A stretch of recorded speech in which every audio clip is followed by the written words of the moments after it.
भाई, वो कह रहे हैं आंधी चल रही है, आंधी में सब ध्वस्त हैं। शांतनु जी, अच्छा ये बड़ा इंटरेस्टिंग है, मुरादाबाद में तकरीबन 8 लाख मुस्लिम वोटर हैं शांतनु जी, और जो जिस तरह से, मैं आ रही हूँ एक बार, जिस तरह से यहाँ पर कई मुसलमान वोटर्स भी ये बात बोल रहे हैं शांतनु जी कि ये हर वोटर अब अपने लिए अपना हित देखकर फैसले लेता है, तो पहले की धारणाएं ध्वस्त हो रही हैं। आपको लग रहा है कि इन सीटों में कई चौंकाने वाले परिणाम आ सकते हैं? जी, खासकर मुरादाबाद की सीट में मेरे ख्याल से 2014 रिपीट होगा, सर्वेश सिंह दोबारा से सीट निकाले, मजबूत कद्दावर नेता है वहाँ से। अभी बात हुई दो युवाओं की कि प्रधानमंत्री नरेंद्र मोदी युवाओं को कोस रहे थे। युवाओं के बारे में एक 52 साल का है, एक 52 साल का, एक 53 साल का है, पता नहीं कहाँ से युवा है। और दोनों की 17वीं लोकसभा में अटेंडेंस कितनी है पता है? राहुल गांधी की 45%, अखिलेश यादव 2.5 साल रहे, उनकी 33%। हमारे यहाँ स्कूल में फेल हो जाते थे 33% पे। ये तो इनकी अटेंडेंस है, तो इनको तो कोसा ही जाएगा। ये कहाँ के तो युवा बच्चे हैं।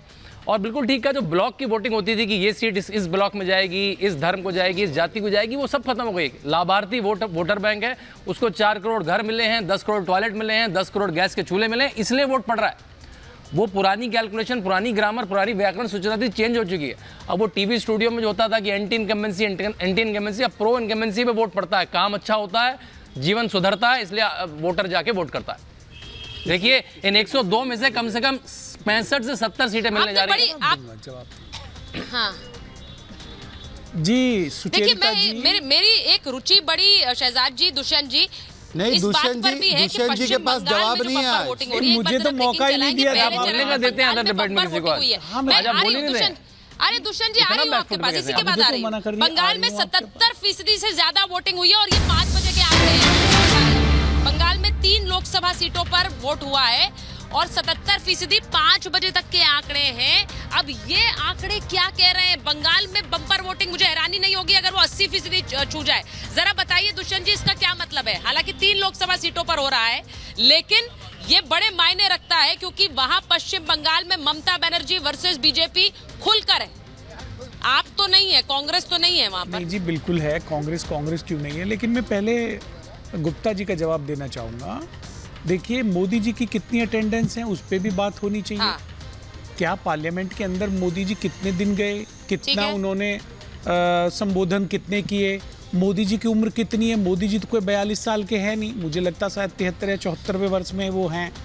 तो इसकी अपेक्षा में तो राहुल जी और अखिलेश जी उनसे युवा ही हैं। और आप उनका एजेंडा देखिए, उनका घोषणा पत्र देखिए, वो दोनों क्या कह रहे हैं?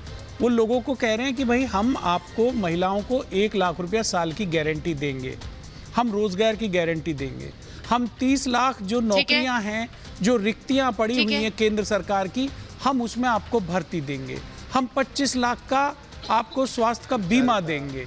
ये भाजपा क्या कह रही है? भाजपा सिर्फ राहुल गांधी को क्रिटिसाइज कर रही है, कभी अखिलेश जी को क्रिटिसाइज कर रही है, इंडिया गठबंधन के बारे में नए क्रिटिसिज्म लेके आ रहे हैं। कोई भी सकारात्मक बात कहने के लिए 10 वर्ष सत्ता में रहने के बाद हमारे प्रिय साथी ने वादे किए हैं। नहीं, सुचारिता जी के पास नहीं है। सुचारिता इनसे पूछे। मुझे तो एक सवाल का जवाब दीजिए, 17 में क्यों अलग हो गए? इतना परसेंट है। सुचारिता में जमीन नहीं मिली साथ आने से, इसलिए अलग हुए थे। सुचारिता 24 में वही फॉर्मूला फिर से लगाना पड़ रहा है क्योंकि कोई और फॉर्मूला नहीं है। देखिए, देखिए दुष्यंत जी ने बोला कि 1 लाख रुपया महीना साल का महिलाओं को देंगे, ये वादा किया। भाई इनसे पूछे, हिमाचल में 1500 रुपए का तो वादा पूरा नहीं किया, पर महिलाओं की जान की गारंटी। आज एक कांग्रेस के नेता की बेटी को फयाज ने कैसे चाकू गोंद कर मार दिया है बेंगलुरु, कर्नाटका में। और संदेश खाली में जहां पर वोटिंग बम्पर हो रही है, आप कह रही थी बंगाल में बम्पर वोटिंग हो रही है, वहां पर हिंदू महिलाओं के साथ जो शाहजहां ने किया, तो दुष्यंत नागर जी की पार्टी ने एक शब्द नहीं कहा। और दुष्यंत नागर जी से पूछिए, दुष्यंत नागर जी से पूछिए। नहीं, दुष्यंत नागर जी को झूठ बोल रहे हैं। आज दुष्यंत नागर जी, आप मेरी आवाज नहीं दबा पाएंगे। दुष्यंत नागर जी, दुष्यंत नागर जी, आप झूठ का पुलिंदा लेकर आते रहिए, पर आज दुष्यंत नागर जी मेरी आवाज को नहीं दबा पाएंगे। नहीं दुष्यंत जी, अधीर रंजन चौधरी जी आपसे मैं, उनको तो कांग्रेस ही वोट नहीं गए थे, माने, और कांग्रेस ही उनको मत बोलिए, झूठ मत बोलिए, माफी मांगिए, भारत माफी। एक वाक्य मैं कहना चाहूंगा। देखिए सुचारिता, 10 सेकंड, समस्या ये है, सुचारिता 10 सेकंड, बोलिए। आप पश्चिमी उत्तर प्रदेश की महिलाओं से पूछिए, जहां पर मुकीम काला का खौफ होता था, 5 बजे दुकानें बंद हो जाती थी, बहू बेटियों की इज्जत बचाने के लिए घर में बंद हो जाती थी, वो 11-12 बजे तक निकलती हैं। ये है योगी और मोदी मॉडल। किसने की? ये है योगी मोदी मॉडल। ये अखिलेश मॉडल है जिसको आप कॉपी कर रहे हैं। देश सच्चाई जानता है, उत्तर प्रदेश सच्चाई जानता है। जो बम्पर वोटिंग हो रही है, हालांकि मैं यूपी में खड़ी हूँ, लेकिन मेरा इंटरेस्ट है और मैं चाहती हूँ कि यूपी के लोग भी, क्योंकि हम पूरे देश पर बात कर रहे हैं, कि वहां अगर बम्पर वोटिंग हो रही है तो उसका कारण क्या है। पश्चिम बंगाल में आज हिंसा भी हुई है चुनाव के दौरान, 3 ही सीटें थी लेकिन वहां पर हिंसा हो गई। क्या कारण मानते हैं आप? भले यूपी के वोटर है, हिंसा करने वालों की तो कोई सोच ही नहीं होती। जैसे करनी है वो करनी है, उसका परिणाम भी उनको फिर भुगतना होता है। कौन भुगतेगा परिणाम? जो हिंसा करेगा वो भुगतेगा। आप लोग सुनते हैं यहाँ पर, आप लोग यहाँ के वोटर हैं, लेकिन पश्चिम बंगाल के बारे में सुनते हैं आप लोग? क्या सोचा है? पश्चिम बंगाल में जो है हिंसा तो होती है, और हिंसा का कारण है कि वहाँ बार बार जो है झगड़े होते हैं। और हमारे यूपी में जो है 8 सीटें, 8 की 8 सीटें बीजेपी ले जा रही है। क्यों ले जा रही? क्योंकि यहाँ पर जो है सब समझदार है, पढ़े लिखे हैं, वो हिंसा नहीं करते। नहीं, वहाँ नहीं है। पढ़े लिखे होते तो हिंसा क्यों करते? ये बात तो मैं आपकी बात से सहमत हूँ कि दंगे के पीछे एक सोच होती है। हाँ। सोच सही नहीं होती। तो दंगे से कोई राजनीति थोड़ी चलेगी। यहाँ तो सब पढ़े लिखे समझदार है, कहीं कोई दंगा नहीं होता, क्या करें। और सब 8 की 8 सीटें जो है बीजेपी ले जा रही है। अच्छा। यूपी से जो है दिल्ली का रास्ता निकलता है। अच्छा, और इस बार आपने रास्ता तय कर दिया? हाँ, पूरा रास्ता भाई, ये उन्होंने रास्ता तय कर दिया है। वो कह रहे हैं कि यहाँ से रास्ता जो जाएगा वो दिल्ली से होकर जाएगा बीजेपी के लिए। सर आप बताइए, आप कुछ कह रहे थे, मुझे ये बताइए, यूपी में इतने सारे चेहरे हैं, उन्होंने एक भाई साहब ने ये बात बोली, इतने चेहरे हैं और उन्हीं चेहरों की लड़ाई है, बड़े बड़े चेहरे हैं लेकिन चुनाव की जमीन नहीं है।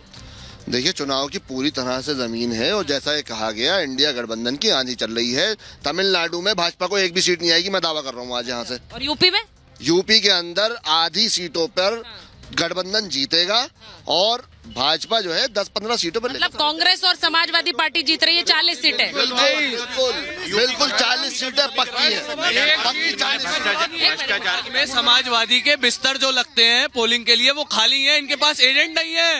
इनके पास कोई एजेंट नहीं है, ये तो बिल्कुल नहीं है। कोई काम ढंग से कर नहीं पा रहे हैं, कोई काम ढंग से नहीं कर पा रहे। समाजवादी पार्टी जो काम कर रहा है अब तक वो बीजेपी ने कर रहा है और आगे भी करती रहेगी, कोई कुछ नहीं है। मैडम, इनकी प्रत्याशी ये कह रहे हैं, अच्छा एक सेकंड, वो ये बोल रहे हैं कि भाई आपके पोलिंग बूथ खाली हैं। वो कह रहे हैं कि लोग यूपी अगर मान लीजिए, जैसे कि कह रहे हैं, टोपी लगाए खड़े हैं, मैं भी टोपी लगाए खड़ा हूँ, मुसलमानों की इतनी ही बड़ी अगर हितैषी है बीजेपी, तो उत्तर प्रदेश में एक भी टिकट बीजेपी ने मुसलमान को क्यों नहीं? भाई जवाब देखिए, केरला में देखिए, हम टिकट सर्वे के आधार पे देते हैं। हमने केरला में टिकट दिया, हमें सर्वे लगा, और जैसे मुसलमान हमसे लगातार जुड़ रहा है, इसी तरीके से आने वाले उसमें विधानसभा में हमने अभी हमने नगर निगम के चुनाव में 18 मुसलमानों को टिकट दिए, और उसमें कम से कम बम्पर लोगों ने हमें चाहा। और हम कह रहे हैं, आप लोग सब पार्टी के लिए